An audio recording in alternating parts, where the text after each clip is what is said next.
সর্বা উত্তম ওই ব্যক্তি যে কুরআন মাজিদ শিক্ষা করে এবং শিক্ষা দেয়। 3 নম্বর হাদিস শরীফ তলাবুল ইলমি ফারিদাতুন আলা কুল্লি মুসলিম। হাদিস শরীফের অর্থ দিনী ইলম তলব করা প্রত্যেক মুসলমানের উপর ফরজ। 4 নম্বর হাদিস শরীফ আত-তুহুর শাতরুল ঈমান। হাদিস শরীফের অর্থ পবিত্রতা ঈমানের অঙ্গ।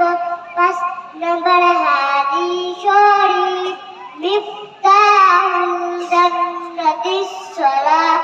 হাদিস শরীফের অর্থ নামাজ বেহেশতের চাবি।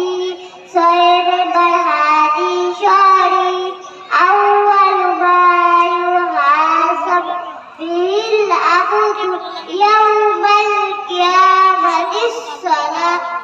হাদিস শরীফের অর্থ কিয়ামতের দিন সর্বপ্রথম নামাজের হিসাব হইবে। 7 নম্বর হাদিস শরীফ ফাদলুল আলিমি আলাল আবিদি কাফাদলি আলা আদনাকুম।